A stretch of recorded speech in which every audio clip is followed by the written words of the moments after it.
Your retirement shouldn't depend on what the market does tomorrow, and neither should your path to get there. You're listening to 10 Minutes Wealthier from the team at Branning Wealth Management. Each episode, we cover one piece of the wealth planning puzzle because the right moves before retirement are just as important as the right moves during it. Let's get to work.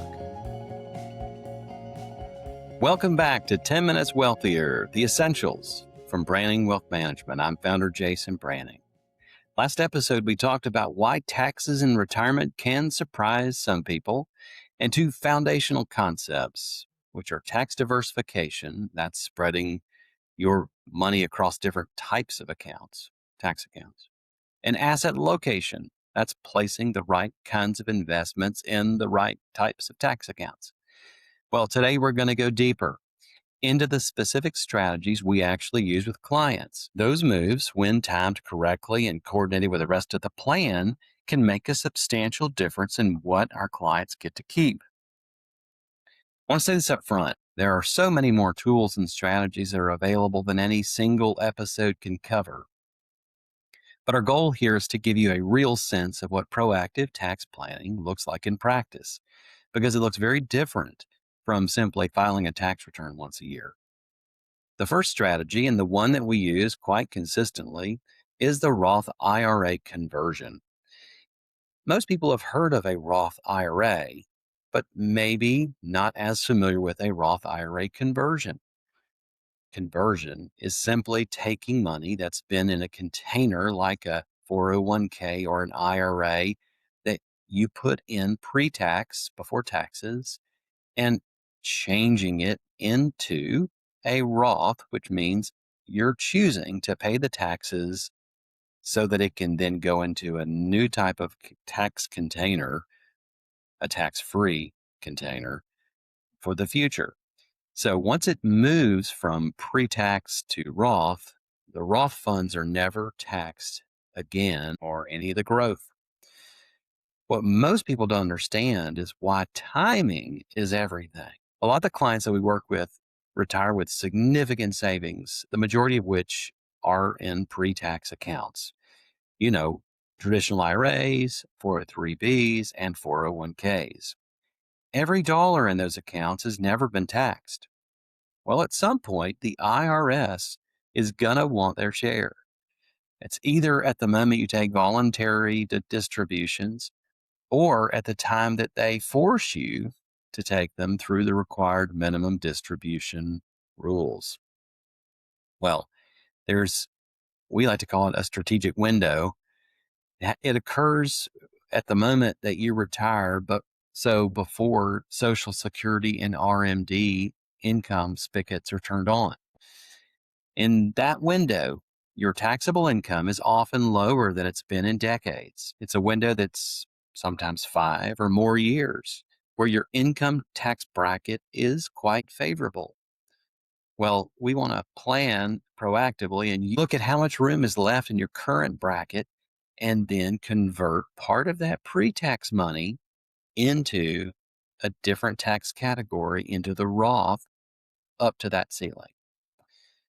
Pay the tax now at a lower rate than you've been accustomed to paying, and then let the funds thereforward grow tax-free. Then, if you want to, you can take it out later. I'll give you an example of a client that we have who's living on north of $200,000 a year and yet paid zero federal taxes for 2025. We got that call, and that was fun for them to ask, is this possibly right? Well, it's not because we did anything aggressive or untoward. No, it's simply that we did several years of intentional planning. And this is exactly the kind of planning we used the window for and created this opportunity. I'm not going to tell you that everyone is going to get to zero because every situation is different. But moving down a bracket or two over several years with an intentional conversion strategy coupled with some other things that we can do, those items can compound a significant savings over an entire retirement cycle. Well, the window doesn't stay open forever.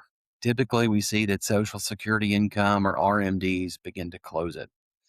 So the planning has to happen really before those other sources of income get turned on. For clients who are charitably inclined, giving is one of the most powerful and underused tax planning tools available, especially if you're a business owner or you own property that you plan to one day sell. Here's a scenario we see frequently. Someone's built a business over decades or owns an appreciated real estate asset. The transaction, when it occurs, will create significant capital gains. Well, with the right kind of planning, far enough in advance, well before a transaction document is signed, they're charitable vehicles that allow you to contribute appreciated assets before the transaction. The charity can later sell those assets tax-free when the transaction occurs. So you get a charitable tax deduction, and then any capital gain on the gift that you made avoids taxation. Well, this reduces significantly the tax bill. We've had clients who literally saved tens of thousands of dollars through the proper timing and structure that we've coordinated with CPAs and attorneys. Then, for those who give regularly, donor advised funds allow you to bunch several years of charitable giving into one tax year. Let's say you're expecting a significant tax increase. Well, you might consider bunching your gifts uh, by, by putting funds into a donor advised fund. But then later, over time, let's say the next 5 years, for example, you pull 5 years worth of giving into 1 year tax year. But then you can distribute those funds just as you've been accustomed to from the donor fund year by year. As well, if you have an IRA and you're over age 70 and one half, there are qualified charitable distributions, QCDs. QCDs are transfers directly from your IRA to a charity. In so doing, the distribution can count toward any required minimum distribution, but it never shows up as taxable income. It is one of the cleanest and most overlooked strategies in the tax code. Now let's talk about the rules around inherited IRAs because they've changed significantly over the last few years. And many families who've not had an inheritance from an IRA, they don't realize that this has happened. Under the old rules, the non-spouse who inherits an IRA could simply stretch distributions over their lifetime.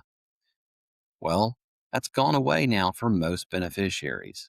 Under current rules, the majority of non-spousal inheritors have to empty the IRA within 10 years, accelerating the tax hit.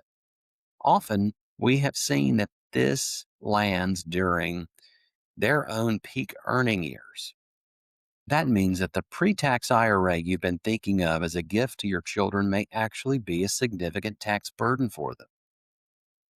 This is where a Roth IRA conversion can create a powerful tool for transfer. A Roth IRA still must meet the 10-year requirement for distribution purposes for anyone who's inherited those funds. However, all the money that comes out is tax-free to those that inherit the funds. Then you've got highly appreciated assets that are inside of a taxable account.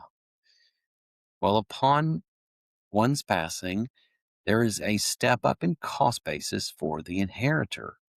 This potentially eliminates decades worth of capital gains that have built up in the account.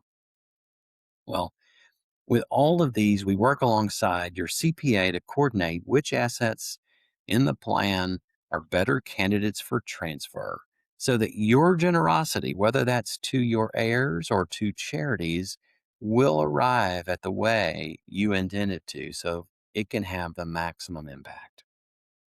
What we've covered today is only a fraction of what's available. There's also tax loss harvesting, health savings accounts, one of the only triple tax advantaged vehicles in the code. Additionally, there are installment sales for business owners who want to spread a capital gain out over multiple years. There are deferred compensation strategies and lots more. Every one of these is real and applicable in the right situation. The point is that proactive tax planning in retirement is an ongoing process. The earlier you start, the more runway you have, and the more tools that might be available for you to use. The clients who keep the most of what they earned are the ones who plan proactively. They use those windows that are available to them. They coordinate their giving with various transactions, and they've pre-thought what's going to be left behind and in what form. So the question worth asking is, do I have a tax strategy, or am I simply accepting whatever the tax return says I owe? Well, visit us at brandwealth.com if you'd like to explore what it could look like for your situation to do some proactive tax planning. Next episode, we're going to talk about Social Security, when to claim, what the research actually says, and why the most common approach leaves a lot of money on the table for most retirees. Until then, plan with intention. The We'll information talk shared soon. in this podcast is for educational purposes only and does not constitute investment, tax, or legal advice. Opinions expressed are those of the speaker and may not reflect the views of Branning Wealth Management or its associates. Investing involves risk, including the potential loss of principal. This podcast is not a solicitation to invest. Branning Wealth Management provides investment advisory services under Asset Dedication, LLC, an SEC registered investment advisor. For additional information, including our ADV Part 2A and Part 3 disclosures, visit brandwealth.com.